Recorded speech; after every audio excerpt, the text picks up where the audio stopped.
อันนี้พักนอกครับพักนอกนี่ปลูกเทื่อเดียวปีแรกแล้วมันกะสิเกิดเองตลอดโดยถ้าเฮาเฮ็ดให้มันเปียกมันชุ่มรดน้ำให้มันยามแล้งมันก็สิขึ้นตลอดแล้งแล้วก็ถ้ามีหญ้าอื่นวัชพืชที่มาขึ้นแซงมันเฮาก็ถอนออกให้มันก็สิได้กินตลอดครับนี่ปลูกไว้กินผักนอกบัดนี้สิพามาเบิ่งอันวิธีกำจัดหญ้าหรือว่าเอาชนะหญ้าครับแบบง่ายๆก็คือวัสดุเหลือใช้นี่ถ้าบ่มีแนวคุมหญ้านี่หญ้ามันหกแห้งเด้อครับ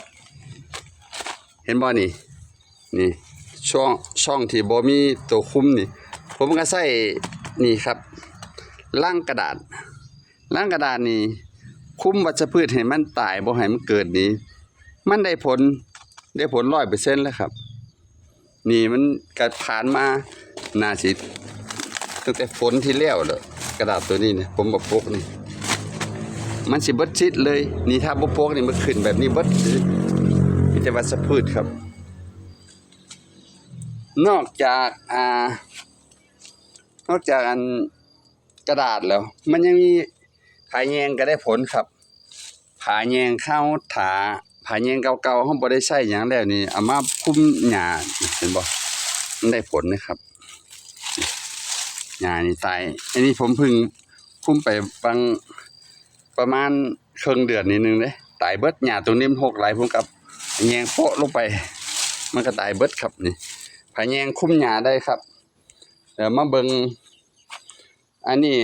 หญ้าแห้งคักตรงนี้น่ะหญ้าประเภทหลายแบบน่ะหนาตึ๊บแห้งคักผมก็เลยเอาอันนี้ล่ะใส่กระดาษคุมบ่กระดาษลังกระดาษนี่คุมนี่มันบ่หญ้าตายดีขนาดครับหญ้าหยังก็ตายเบิดบ่เหลือครับคันกระดาษทับไว้นี่ต่อให้หญ้าสูงไปได้ก็ย่างทับลงไปนี่แจบลงไปตายเบิดหญ้าน่ะเห็นบ่หญ้าหยังก็ได้บ่เหลือจักอย่างครับอันนี้คือการกำจัดหญ้าหรือว่าป้องกันบ่ให้หญ้าเกิดตรงใดที่เฮาบ่มีตรงใดที่เฮาบ่มีเครื่องปลูกน่ะนะบ่มีพืชพันธุ์เฮาปลูกลงไปมันเป็นดินว่างอยู่ซื่อนี่หญ้ามันสิเกิดเห็นบ่นี่ถ้าบ่มีกระดาษปูไว้นี่หญ้ามันหกแห้งกับผมทับไว้มันก็ตายเกลี้ยงเลยล่ะกระดาษทับก็ทับแค่สั้นเดียวครับลังกระดาษ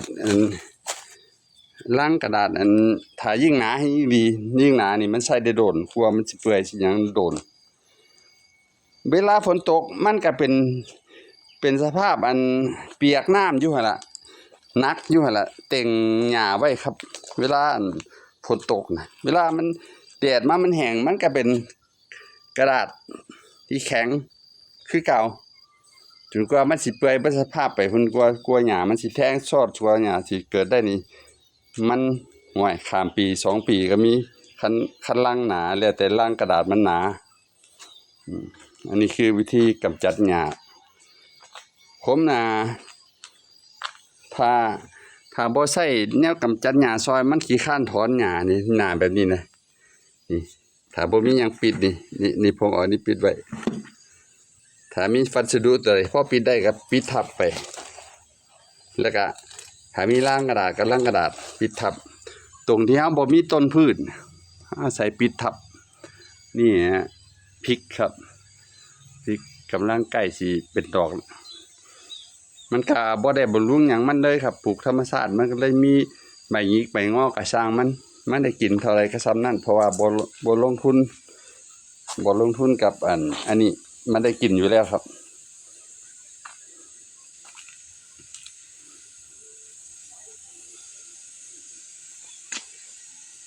นี่ต้นกล้านี่จะเอาไปปลูกในสวนต้นกล้านี่ก็กล้าเอาเองหวานในยางรถ